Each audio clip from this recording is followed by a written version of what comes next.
The most important conversation you will ever have in your fucking life is the one you have with yourself. You wake up with it, you walk around with it, you go to bed with it. Eventually, you're gonna act on it. It's about you. It is about you. It's strictly about you finding who you are. So many people die, live 100 years, never fucking know who they are. Never know who they are. You have to look in that mirror and know there's so much more in here, man.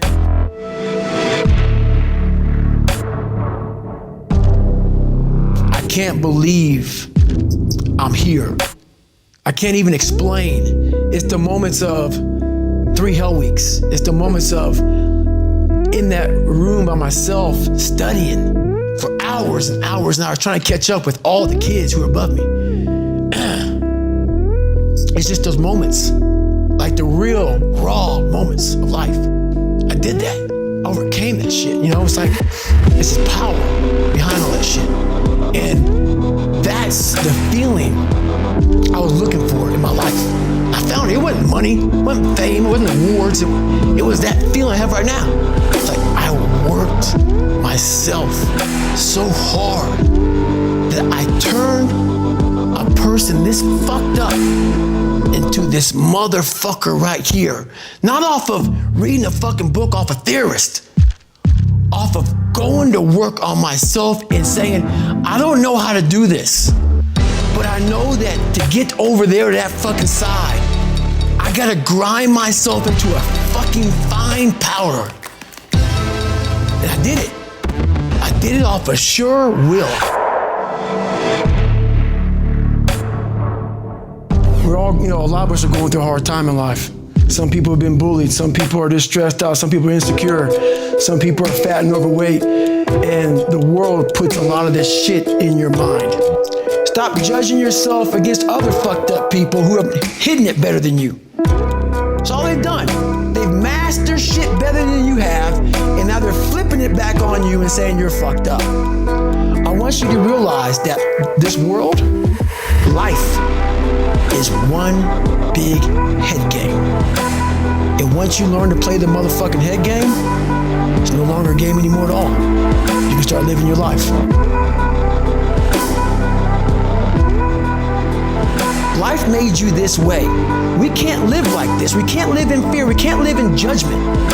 We can't be afraid of what the fuck people right now are looking at me saying about me. We cannot be afraid of that. That's Goggins. Goggins saying, fuck all of you who don't like me, who don't want to, and that person then comes in.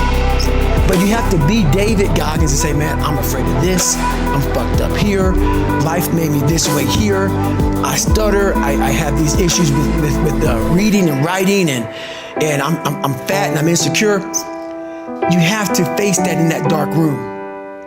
In that dark room is who you are.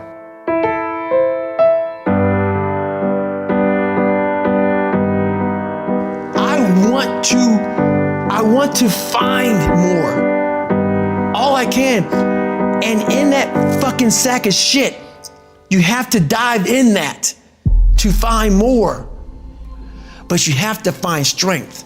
And that visualization of almost me cracking out Goggins, like almost like that Superman cape, like I'm coming out a different person, a person that doesn't give a fuck about anything, who doesn't care about being judged, who knows I'm weak, who knows I'm afraid, who says, whatever you think about me, take it, whatever, I'm here.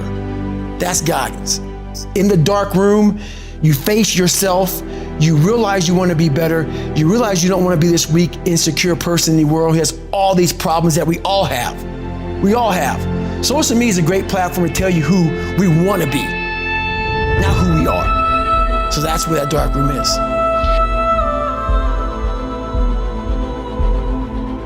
I believe that most human beings are only living at about 40% of their capability.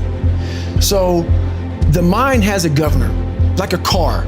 If you're driving a car and the car has a governor on it, the car may say 130 miles an hour, but the governor is set for 91. Once that governor sets in, you get to 91, that car starts doing this. The car wants to go. The car wants to go, but that fucking factory said, we're not going past 91. We have a factory, a nice governor in our brain, and it's a survival mechanism. It protects us from pain and suffering. The second we feel that shit, our mind says, oh no, this isn't fun. We should back off. We should sit down, find something more comfortable. So if you know that at 40%, I'm feeling pain. At 40%, I'm feeling pain.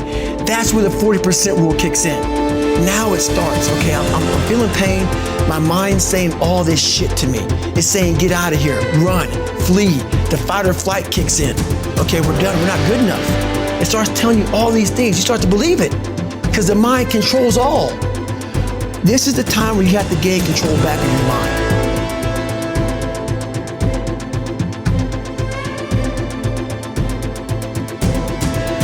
When you really sit back at your life and you're in that dark room and you're looking at where you started from and you tell yourself, God, dog, man, my mom is this way, my stepdad got murdered, my dad beat the shit out of me, I can't read and write to save my fucking soul, I've lied about it to everybody, I've cheated on all these tests. My God, man. And then you put a goal in your mind. How are you gonna feel, man, when you accomplish this goal coming from that shit? Coming from the fucking hell you came from. A lot of people start from a good starting point. They have a good foundation. What if you can surpass all of these motherfuckers? What if everybody who was fucking way up here started up here, and you started with no legs. You had to grow fucking legs to even start walking, and then crawling, and then running, and then you start passing people and all this given to them. I had to use all this negative shit that was making me weak and horrible as a person. I had to use this as the power that now fueled me. I had to flip it on its head and say, hold up, this might be exactly what I need. The darkness is exactly what I need. It's how you look at your situation. I put my whole life, a guy that was scared of the fucking water, a guy that could fucking taught himself how to read and write, on being one of the hardest motherfuckers on the planet. Think about that shit. A guy that came from nothing. That's what woke me up every fucking morning was, I'm gonna put myself through this much fucking pain and suffering for a few seconds. That's all it is. A few seconds of joy. And it's so fucking worth it, man. Man, I could have lived a much better life if I just would have just suffered a little bit more. If I just would have went in that shit and realized I had so much more, but fear and the 40% and living here, being afraid, stopped me.